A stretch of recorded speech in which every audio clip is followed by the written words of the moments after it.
Pregnant అయిన కావ్య, రాజ్కి అడ్డంగా దొరికిపోయిన రుద్రాని, షాక్లో అనామిక, ధాన్యలక్ష్మి, ఆనందంలో రాజ్, కావ్య, అపర్ణ. ఇంతకు ఏం జరిగింది?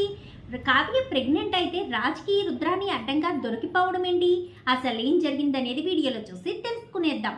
బ్రహ్మముని అప్కమింగ్ ఎపిసోడ్స్లో ఏం జరగబోతుందో ముందుగా తెలుసుకోవాలి అనుకుంటే వీడియోని లైక్ చేయండి, ఛానల్ని సబ్స్క్రైబ్ చేసుకోండి, పక్కనే ఉన్న బెల్ సింబల్లో ఆల్ పై క్లిక్ చేయండి. ఎలా చేయడం వల్ల అందరికంటే ముందుగా చూడవచ్చు. మొత్తం మీరు చూసుకున్నట్లయితే ఇంకా కావ్య ప్రెగ్నెంట్ అన్న విషయం తెలిసేసరికి ఇంట్లో వాళ్ళంతా కూడా చాలా సంతోషపడిపోతారు. ఇంక ఈలోపు రుద్రాని అయితే ఆల్రెడీ రాజుని, కావ్యని విడగొట్టాలని ఎన్నో ప్రయత్నాలు చేసినప్పటికీ కావ్య ప్రెగ్నెంట్ అయ్యేసరికి రుద్రాన్ని తట్టుకోలేకపోతుంది. ఏంటి, కావ్య ప్రెగ్నెన్సీ వస్తే ఇప్పుడు ఇంటికి వారసురాలు వచ్చేస్తారు, వారసుడో వచ్చేస్తారు. ఈ ఆనందంలో ధాన్యలక్ష్మి కూడా కళ్యాణ్ని, అప్పుని ఇంటికి తీసుకొచ్చేస్తుంది. అప్పుడు మనం అనుకున్నది ఏది సాధించలేం కదా. ఏం చేయాలి? కావ్య ప్రెగ్నెన్సీని పోగొట్టాలి, ఇంటికి వారసులంటూ ఉండకూడదు, దుగ్గిరాల ఫ్యామిలీకి వారసులంటూ లేకుండా చేయాలి అని చెప్పి రుద్రాని అయితే ఆలోచిస్తూ ఉంటుంది. ఇంకా అలాగే ఎన్నో ప్రయత్నాలు చేస్తూ ఉంటుంది.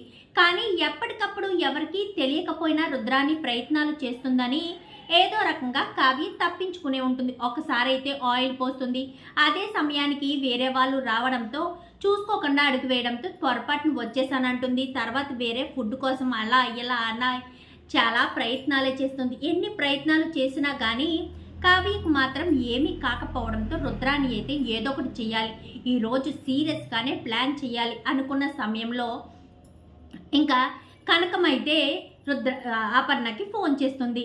వదిన గారని చెప్పాను కానీ చెప్పు కనకమని చెప్పనేసరికి అమ్మాయి నీళ్లు పోసుకుంది కదా, స్వప్నకు సూడు తీసుకొచ్చినట్టే చలివిడి తీసుకొచ్చినట్టే కావ్య కూడా తీసుకొస్తామమ్మా అని చెప్పనేసరికి నీ ఇష్టం, మీ సంతోషాన్ని నేనెందుకు కాదనాలి అని చెప్పనేసరికి సరే అయితే మీకోసం ఎదురు చూస్తూ ఉంటామని అపర్ణ ఫోన్ పెట్టేస్తుంది. ఏంటి వదిన అని చెప్పనేసరికి కావ్య నెల తప్పింది కదా, అందుకు కనకం ఫోన్ చేసింది సూడికి తీసుకురావడం కోసం. దాందేముంది, తీసుకొస్తే వాళ్ళు సంతోషిస్తారు కదా, వాళ్ళకున్నంతలో వాళ్ళు తీసుకొస్తారు, మనకున్నంతలో మనము చేద్దాము.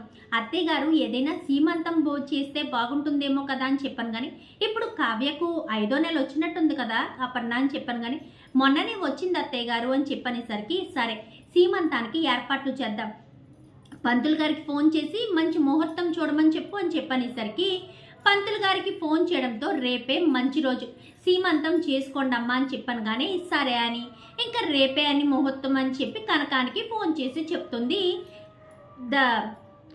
అపర్ణ అయితే. అలా చెప్పేసరికి ఇంట్లో అంతా కూడా సంతోషంగా ఉంటారు.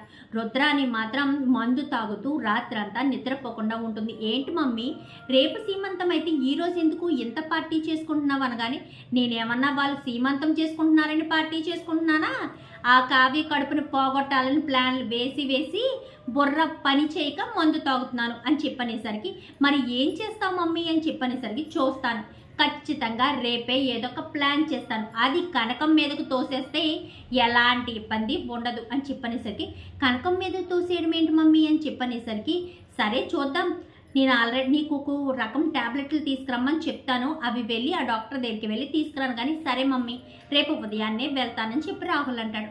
ఉదయాన్నే ఆ డాక్టర్ దగ్గరికి వెళ్ళడం, ప్రెగ్నెన్సీ పోగొట్టే ట్యాబ్లెట్లు తీసుకురావడం రెండూ జరిగిపోతాయి. ఇంకా కనకం వస్తుంది. ఏంటమ్మా సీమంతం ఏర్పాటు చేశారన్నారు, అది మా ఇంటి దగ్గర జరగాల్సిన ముచ్చట కదా అని చెప్పాను కానీ మా అపర్ణ సంతోషపడింది, అందుకే ఇక్కడే ఏర్పాటు చేసాం కనకం, కావాలంటే నువ్వు మీ ఇంటి దగ్గర కూడా చేసుకోవచ్చు అని చెప్పనేసరికి ఎందుకు అత్తయ్య గారు అక్కడొకసారి ఇక్కడోసారి వాళ్ళకి ఖర్చు కదా, ఎందుకు ఊరికినే డబ్బులు ఖర్చు పెట్టుకోవడం, వాళ్ళకి మాత్రం ఎంతో కష్టపడుతున్నారు కదా, వాళ్ళకి ఈ వయసులో అంత కష్టం అవసరమా? ఏ కనకం నువ్వేమన్నా తీర్చుకోవాలనుకుంటే ఇక్కడే కష్టాలు సంతోషం అంతా ఇక్కడ తీర్చుకో, నీకేం పోయింది, నిన్ను ఎవరైనా అడ్డుకుంటారా ఏంటి అని చెప్పాను కానీ చాలా సంతోషపడిపోతుంది కనకం. అవన్నీ తీసుకెళ్ళి వంటగదిలో పెడుతుంది. ఇంకా అందరూ కూడా హాల్లో హడావిడిగా ఉన్న సమయంలో రుద్రాని అయితే బ్యాక్ డోర్ నుంచి తలుపు తీయడం చాటుగా స్వప్న చూస్తుంది. అదేంటి మా అత్తగారు అందరూ ఎక్కడుంటే వెనక నుంచి వస్తుంది అని చూసేసరికి ఇంకా తన నడుం దగ్గర నుంచి అయితే ట్యాబ్లెట్లు అట్ట తీసి చలివిల్లో ట్యాబ్లెట్లు కలుపుతూ ఉంటుంది. అదంతా కూడా స్వప్న చూస్తుంది. అమ్మత్త చాలా ప్లాన్లు వేసావే, సరే సరే నువ్వు ప్లాన్ వేసావు కదా, నా ప్లాన్ ఎలా ఉంటుందో చూద్ది కానీ అని చెప్పి స్వప్న మామూలుగానే వచ్చేస్తుంది. ఇంకా అందరితో పాటు మళ్ళీ ఏ డోర్ నుంచి అయితే వచ్చిందో ఆ డోర్ నుంచే మళ్ళీ వెనక్కి వచ్చేసింది, మళ్ళీ హాల్లోకి వచ్చేస్తుంది రుద్రాని. ఇప్పటి వరకు ఏమైపోయావు రుద్రాని అని చెప్పాను కానీ రెడీ అవ్వాలి కదా వదిన, మీరైతే నగలు పెట్టుకుంటారు, నేను నగలు పెట్టుకోకుండానే రెడీ అవ్వాలి కదా అంటూ మాట్లాడేసరికి అవునవును రెడీ అవ్వాలి, మొగుడు లేకపోయినా రెడీ అవ్వడం మాత్రం తప్పదు కదా అంటూ ఇంకా అపర్ణ మాట్లాడేసరికి ఏంటి వదిన అలా మాట్లాడతామని కానీ నేనేమన్నాను, నేను అన్నది నిజమే కదా అని చెప్పి ఇంకా అపర్ణ అంటుంది. సరే సరే అన్ని ఏర్పాట్లు చేసేసారనగానే అన్ని ఏర్పాట్లు అయిపోని అమ్మమ్మ గారు అంటూ స్వప్నంది. కళ్యాణు అప్పు కూడా ఉంటే చాలా సంతోషంగా ఉండేది అని చెప్పనేసరికి వాళ్ళు డెలివరీ సమయానికి ఎలాగా ఇంటికి తీసుకొచ్చేద్దాంలే అమ్మమ్మ గారు అని చెప్పి కావ్య అంటుంది. సరే అని అందరూ కూడా చాలా సంతోషంగా కూర్చుంటారు. సీమంతానికి కూర్చోపెడతారు కావ్యని. ఇంకా కావ్యని కూర్చోపెట్టినప్పుడు రాజుకి అయితే చేయి పట్టుకుని పక్కకు తీసుకువెళ్తుంది స్వప్న. ఏంటి స్వప్న ఏంటి అని చెప్పాను కానీ అక్కడ చలివిల్లో మా అత్తగారు ఏదో కలిపింది, అది ఏంటనేది మా అత్తగారి నోటంటే బయట పెట్టాలి, లేదంటే ఆవిడే తినేటట్టు చేయాలని చెప్పాను కానీ నిజమా అని చెప్పనేసరికి చూడు ఈ వీడియో అని చెప్పి స్వప్న వీడియో చూపించేసరికి ఎంత చేసినా మీ అత్త మారదా ఏంటని చెప్పాను కానీ ఆవిడ బుద్ధంతే, ఎప్పటికప్పుడు కనిపెట్టుకుంటూనే ఉంటున్నాను అని చెప్పనేసరికి మంచి పని చేసావు, సరే ఏదో ఒక ప్లాన్ చేద్దాం రా అని చెప్పి ఇద్దరు కూడా అక్కడికి వస్తారు.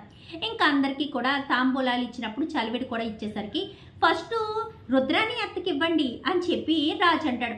అవును రాజు కరెక్టే, రుద్రాణి అత్తకే ఇవ్వాలి, మా అత్తకి ఇవ్వండి అని చెప్పనేసరికి నాకెందుకు భార్యాభర్తలు ఉన్నారు కదా అని చెప్పాను కానీ లేదు లేదత్త నువ్వు ఈ ఇంటికి ఆడపడుచువి, నువ్వే తీసుకోవాలి ఫస్ట్ అంటూ రాజు అనేసరికి రాజ్ అలా ఎందుకు అంటున్నాడో అపర్ణకు అర్థమవుతుంది.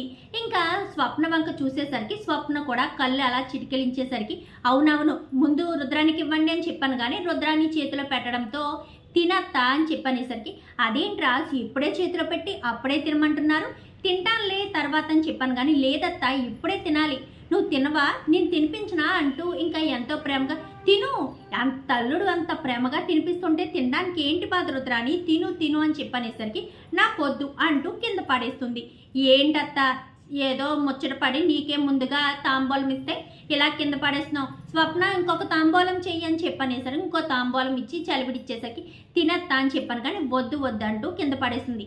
ఏ అత్త నీ కడుపులో ఎలాంటి బిడ్డ లేదు కదా చచ్చిపోవడానికి, అదే కావి తింటే మరి కడుపులోని బిడ్డకు ప్రాబ్లం అవుతుంది కదా, నువ్వు కోరుకున్నది అదే కదా అని చెప్పి ఇంకా రాజు అనేసరికి ఒక్కసారిగా అందరూ షాక్ అయిపోతారు. ఏం మాట్లాడుతున్నావు రాజు అని చెప్పి రుద్రాణి అనేసరికి ఏంటి నేను ఏం మాట్లాడుతున్నానో నీకు అర్థం కావట్లేదా, తెలుగని నీకు అర్థం కావట్లేదా, నువ్వు ఏం చేసావో ఎలా చేస్తున్నావో నీకైనా బుర్ర బుద్ధి ఉంది, అసలు నువ్వు మనిషివేనా, అక్కడ కావ్య ప్రెగ్నెంట్ అని ఇంట్లో వాళ్ళంతా కూడా సంతోషపడి సీమంతం ఏర్పాటు చేశారు. అటు అత్తయ్య గారాలు కూడా వాళ్ళకున్న స్తోమతలో ఏదో కూతుర్ని సంతోష పెట్టుకోవడం, కడుపు చలవ కోసం సీమంతానికి చలివిడి తీసుకొస్తే నువ్వు ఆ చలివిడిలో కావ్య ప్రెగ్నెన్సీ పోగొట్టే టాబ్లెట్లు కలిపావు, ఇప్పుడు అది కావ్య తెలియకుండా తినేస్తే అది మా అత్తయ్య వాళ్ళ మీదకి వెళ్ళిపోతుంది, మా అత్తయ్య వాళ్ళే కావాలని ఇదంతా చేశారని మొత్తం అందరూ కూడా మా అత్తయ్య వాళ్ళని తిట్టిపోస్తారు, అదే కదా నీకు కావాల్సింది,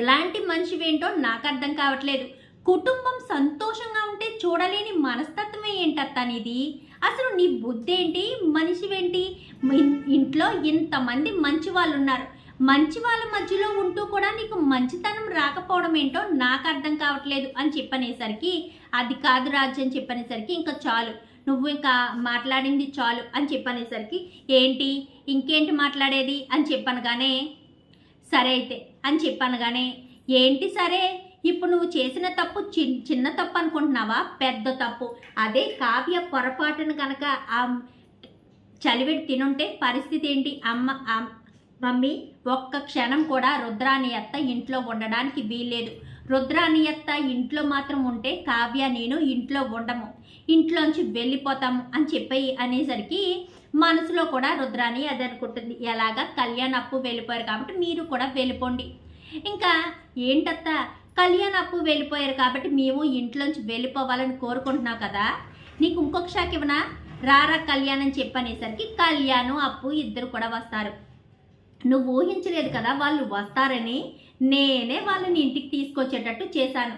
నీకు తెలిస్తే ఏదో రకంగా ధాన్యలక్ష్మి పిన్నిని రెచ్చగొట్టి ఆపేస్తావు కదా, అందుకే నీకు తెలియకుండా మేమంతా ప్లాన్ చేసే ఇక్కడికి పిలిపించాను, రండి అని చెప్పనేసరికి అది కాదన్నయ్య అని చెప్పాను. కానీ ఇంకేం మాట్లాడుతూ, ఏ పిన్ని ఇంకా నీ పట్టుదల వీడలేదా?